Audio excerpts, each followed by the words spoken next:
una entrevista más de este ciclo, el management en los tiempos de coronavirus.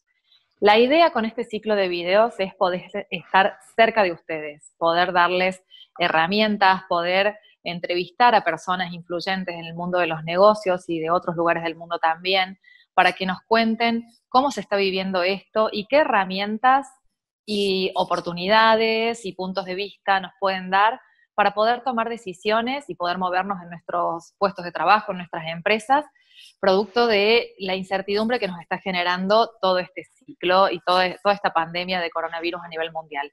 La idea es que hoy vamos a entrevistar al profesor Carlos Baradelo, que es profesor en la Universidad de Hull, también es propietario de Sausalito Ventures en San Francisco, California, y también de Alaya Capital Ventures en la provincia de Córdoba. La verdad que es un honor tenerlo en este ciclo y que nos pueda contar desde su punto de vista, desde su expertise, qué es lo que está observando y qué es lo que está viendo con todo este cisne negro que está ocurriendo con el coronavirus y poder, a partir de eso, brindarnos otro punto de vista con respecto a la situación. Hola, Carlos, ¿cómo estás? Hola Gisela, hola a todos, un gusto estar con ustedes en esta conversación. Bueno, Carlos, estuve leyendo bastante todos los blogs o los papers que estuviste sacando con respecto a toda esta situación que se está produciendo por el coronavirus. Nosotros hemos publicado dentro de la página del ICTA todos los que nos has hecho llegar amablemente, pero me gustaría que hablemos más en profundidad sobre esto que estás hablando, ¿no? Yo lo que veo es que en lo que vos planteás es que hay oportunidades detrás de esta crisis. ¿Qué nos podés decir con respecto a eso? La crisis provoca un término que me lo atribuyo, pienso haberlo inventado, que es el Massive Global Reset, que quiere decir es un reset, un reseteo global y masivo. Y yo creo que vale la pena reflexionar unos minutos sobre qué quiere decir eso. Yo creo que el hecho de que no, esta crisis, esta enfermedad, esta pandemia, no discrimina geografías o clases sociales, clases económicas o grupos étnicos, y que ha afectado es la primera vez en historia reciente, digamos reciente de los últimos 100 años, que el mundo está viviendo esta crisis. Y no tenemos referencia porque los que vivieron alguna crisis similar ya están muertos, es decir, los que vivieron a nivel protagónico la Gran Depresión del año 30 o la Primera o incluso la Segunda Guerra Mundial, esa experiencia vivencial ya no la tenemos más entre nosotros. Y entonces, veamos lo que quiero decir por este reseteo. Quiere decir de que países ricos y poderosos se encuentran en una posición similar que otros países menos beneficiados. Y entonces, obviamente, en la post-coronavirus, es decir, todas las crisis pasan. Acá tenemos una preocupación, no sabemos exactamente cuándo, pero sin duda en algún momento esta crisis va a ser superada como todas las otras crisis anteriores. Entonces es ahí donde se abren enormes oportunidades para jugadores que estaban en una posición, digamos, tardía o rezagados en una economía global donde las posiciones más importantes ya estaban copadas. Entonces, ¿por qué se produce este reseteo? Porque de repente, además de lo que ya dije, el primer punto que afecta a todos por igual, es que el consumidor va a desarrollar nuevos hábitos. Y en este desarrollo de nuevos hábitos, se van a crear nuevas necesidades. Es decir, si este encierro hubiera sido de 2 o 3 días, no pasaba nada. Es decir, a la semana siguiente estamos volviendo a los hábitos habituales. Pero como esta situación de encierro se prolonga por semanas y probablemente, no sé, 2, 3 meses, lo que dure, ojalá lo menos posible, nos ha llevado a adaptarnos y a valorar ciertos nuevos hábitos. Y entonces estos nuevos hábitos van a crear nuevas tendencias y van a crear nuevas oportunidades de negocios para las empresas que estén bien posicionadas después de este reseteo global. Bien, ¿y a qué te referís cuando hablas de un new normal? ¿Qué sería un new normal? Nos volvemos al mes de diciembre o enero, o sea, recientemente, 6, 8 semanas atrás, el mundo estaba en una normalidad que beneficiaba a algunos, desfavorecía a otros tenían problemas, otros países tenían problemas serios, economías emergentes, pero digamos, el mundo estaba alrededor de un punto de equilibrio, estaba funcionando, bien, mal, mejor para unos, peor para otros, pero estaba operando. Los aviones estaban llenos, las reuniones se hacían, etc. Ahora estamos en esta primera fase de esta pandemia. Esta pandemia va a tener varias fases. La primera es un problema de salud, la que le sigue es la recesión o la depresión económica, y después la otra fase es el entrar, en tu pregunta, en lo que llamo the new normal, la nueva normalidad. Esa nueva normalidad no va a tener absolutamente nada que ver con la normalidad de 8 semanas atrás. Es decir, se va a producir puntos de quiebre, y estos puntos de quiebre van a llevar de que se produzca una discontinuidad. Va a haber un antes y un después.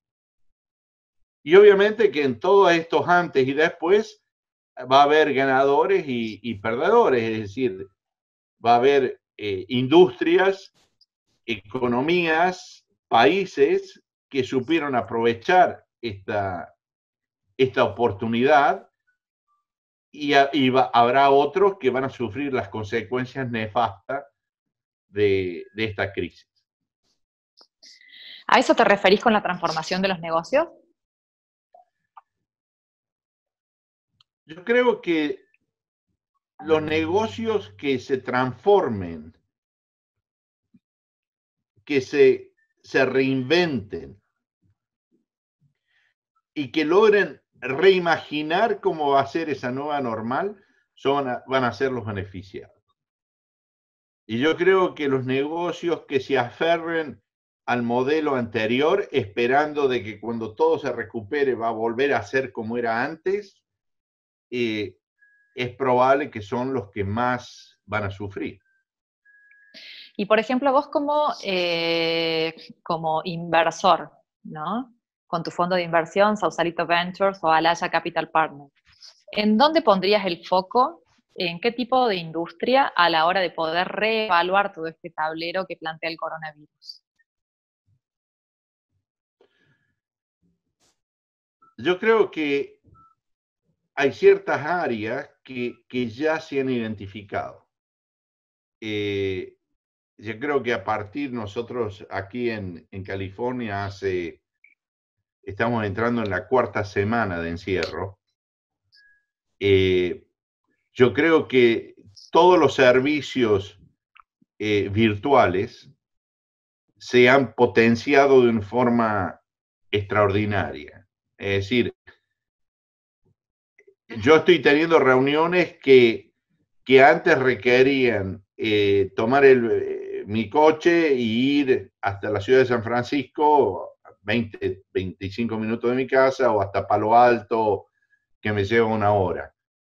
Y ahora todas esas reuniones las estoy teniendo virtualmente, o más aún, manejar 45 minutos, ir al aeropuerto y tomar un vuelo de 1 hora o ir a Santiago o a Córdoba, que lo hacía periódicamente, cada dos o tres meses.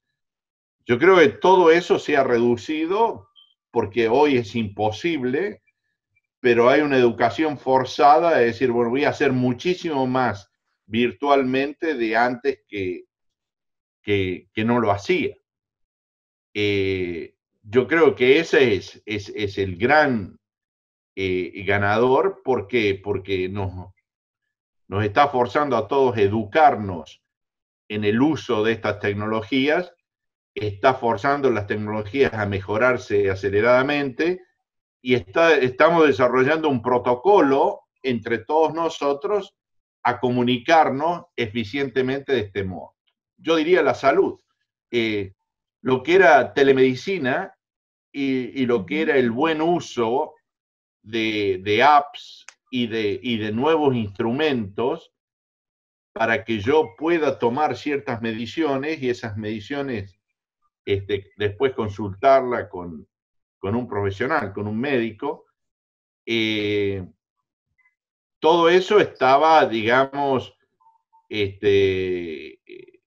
no tenía una buena aceptación del mercado. Es decir, ¿por qué? Porque el mercado, la persona estaba acostumbrada a ir y tener el contacto personal con el médico o el que le daba los servicios de salud. Y de frente a la imposibilidad de que ese contacto personal exista, nos estamos habituando a una cantidad de servicios en el área de telemedicina, de telediagnóstico, etc. Yo creo que la otra cosa que se pone en evidencia es la soledad. El coronavirus lo ha puesto en evidencia de una forma mucho más grande por el aislamiento que ha provocado. Y entonces, nuevos servicios para digamos, no eliminar completamente la soledad, pero para disminuirla de algún modo, se están poniendo. O sea, va a haber, o ya existen, por ejemplo, pequeños bots que uno puede tener conversaciones mínimas, que suena un poco artificial, pero que pueden servir en algunos casos. La educación es otro. Es decir, sin ningún tipo de preparación, las escuelas se cerraron desde jardín de infantil, de jardín de niños, hasta universidades. Y ahora todos estamos dando clases virtuales. La profesora de yoga está dando clases virtuales, ejercicios físicos, etc. Cosas que uno decía, no, pero eso necesito estar en el aula para eso. De repente ahora nos damos cuenta de que hay y que es decir, no voy a decir el argumento si es mejor o peor, pero lo que sí puedo decir es que al virtualizar ciertas actividades se exploran oportunidades que antes no se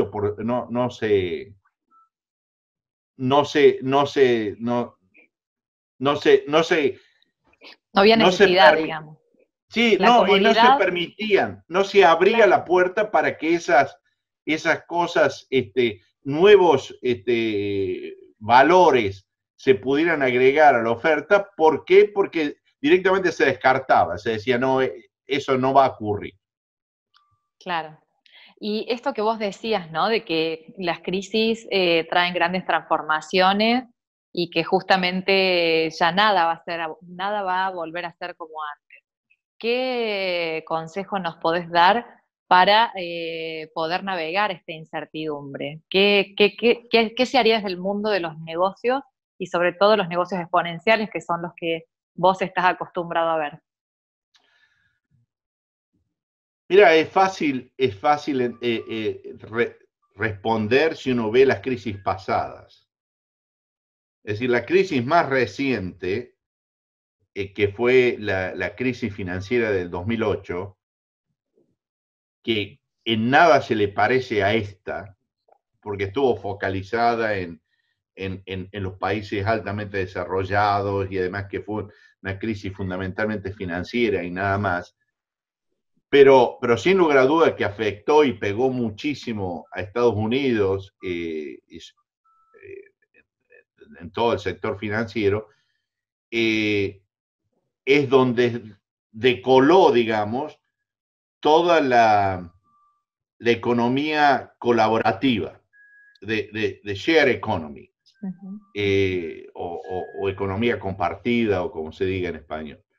Y estas empresas, es decir, la economía colaborativa había sido ya enunciada mucho antes de la crisis del 2008, pero en realidad era un desarrollo puro y exclusivamente intelectual. No se había encarnado en productos o servicios, y yo creo que esa crisis financiera llevó a reexaminar si la habitación que tenía vacía de mis hijos no la podía monetizar de alguna forma. Fíjate que ahí ocurre un cambio de comportamiento de la sociedad, una cosa que era impensable, que un extraño iba a usar una habitación o algún recurso que estaba poco usado, ahora estaba dispuesto a compartir si eso me representaba un ingreso adicional. Es decir, yo creo que ese es un ejemplo que vale la pena reflexionar, porque hay un cambio del cambio de comportamiento del consumidor o del prestatario del servicio, hay una necesidad objetiva de tener ingresos adicionales de dinero, y hay una plataforma que me permite, de una forma sumamente muy sencilla, poner este recurso ocioso en el mercado, y un concepto nuevo de la reputación digital. Es decir, yo sé que esta persona tiene 4 estrellas o 5 estrellas o el puntaje que sea de reputación digital, lo cual me da cierta confianza para que este recurso sea usado de esta forma. Y ya sea en la economía colaborativa, no es solamente una habitación o un inmueble, sino que puede ser una bolsa de Vuitton, o una bicicleta o un vehículo, digamos, que lo comparto de alguna forma. Y bueno, se producen todos estos elementos y se forma una nueva normalidad, una normalidad que antes no existía, y se quedan empresas extraordinariamente exitosas como Uber o Airbnb. Podemos debatir si Uber en el futuro va a ser igualmente exitoso, pero la realidad es que se creó un unicornio, se invirtieron cientos de millones de dólares, y estas empresas y esta crisis creó un antes y un después. Entonces, para hablar de lo de hoy, de lo que está ocurriendo, tenemos que visualizar los cambios de comportamiento del consumidor, en los cambios tecnológicos que facilitan estos nuevos comportamientos, y de esa observación, de ahí van a salir las nuevas empresas. Sí, y vos sabés que te escuchaba, Carlos, y se me venía en la cabeza esta frase de Diamandis, que justamente habla de que en realidad, si lo interpretamos desde el punto de vista de la tecnología, el mundo no sería un mundo de escasez, sino que sería un mundo de abundancia. La verdad que hoy nos sentimos, a mí me retumba en la cabeza esa frase, ¿no? Justamente porque lo que estamos viendo hoy con esta crisis es justamente una gran crisis económica con muchísima escasez. Y de qué modo hoy las tecnologías van a transformar toda esta forma de vida, ¿no? Indudablemente que es más fácil ver las tendencias a nivel macro que las oportunidades específicas, porque es la segunda parte de tu pregunta sobre las inversiones específicas. Cuando vas a una inversión específica, indudablemente que muchos de los criterios no cambian. Es decir, lo primero que valoras es el equipo y la capacidad y el track record de los individuos, de los emprendedores que están detrás de esa actividad. Y el otro elemento fundamental es el pain point, o sea, cuál es el dolor de mercado que están tratando de transformar o de solucionar o de aliviar. Yo creo que en este contexto, el primero, en realidad cambia poco, es decir, los valores y el dinamismo del equipo emprendedor sigue siendo importante, excepto que está refocalizado a estos nuevos dolores que se identifican de la sociedad y estos nuevos dolores en la nueva normal, no el dolor que tengo hoy debido al encierro.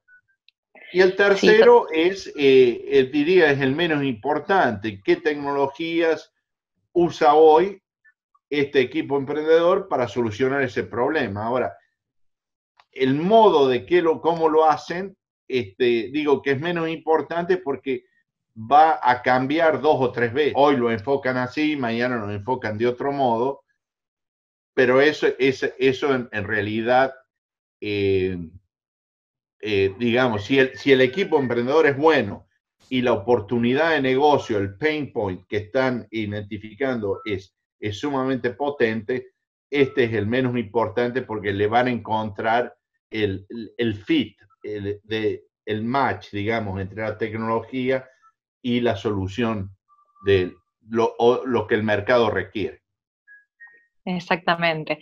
La verdad que muy interesante todos los temas que planteas, sobre todo para los emprendedores y para los empresarios que tienen que afrontar justamente todo este periodo de gran transformación, porque claramente lo hemos hablado con vos, después de esta crisis ya nada va a ser igual y creo que se está visorando eso en todos lados. Bueno, una última cuestión. ¿Qué consejo le podrías dar a nuestros alumnos de MBA, empresarios, gerentes de empresa en estos tiempos? Un último consejo. Sí. El consejo es el siguiente. No hay modo de decirlo porque yo estaría alucinando si dijera que esto es lo que nos está ocurriendo, es algo fantástico y que solamente veo un mundo de oportunidad. No, la situación actual es durísima. La cantidad, los cientos, los miles de muertos que están ocurriendo, todos los problemas imaginables, respiratorios, de salud, etcétera, que esto trae, es terrible, es una desgracia y no hay modo de poner suficientes palabras y de unirse a ese dolor y sacrificio humano. Pero la verdad es que tenemos que siempre tener la confianza de que todas las crisis han sido superadas y tenemos que mirar más allá de la crisis. Y la única forma que yo personalmente lo veo y los invito a todos que lo miren, es de verlo como una enorme oportunidad. Y en esta enorme oportunidad, estas oportunidades se van a crear porque muchos de los que estaban en posiciones, las empresas consolidadas, las empresas que tenían, digamos, el lock, que tenían tenían el mercado, digamos, que tenían una posición de privilegio en el mercado, es probable que ese puño cerrado lo van a tener que abrir. ¿Por qué? Porque el cambio de la nueva normal está visto que muchísimas de estas empresas, una gran mayoría de estas empresas, no logran reinventarse a la velocidad que necesitan reinventarse. Es decir, el típico Kodak no logró reinventarse a pesar que tenía una posición de cuasi monopolio en la fotografía del celuloide. Es decir, yo creo de que hay una entidad de empresas que han tenido una posición de privilegio en la vieja normal, que van a perder su posición de privilegio en la nueva norma, porque no lo van a lograr reinventarse a tiempo. En esa nueva normal, esos puntos de oportunidad van a aparecer, y van a aparecer para los que estén preparados para capturarlo.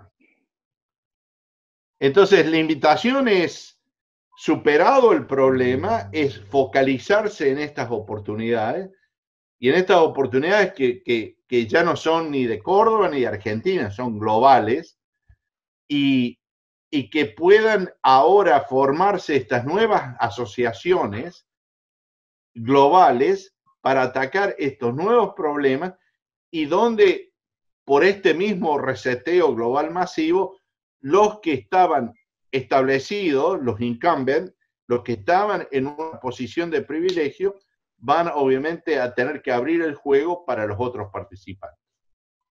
Excelente, Carlos.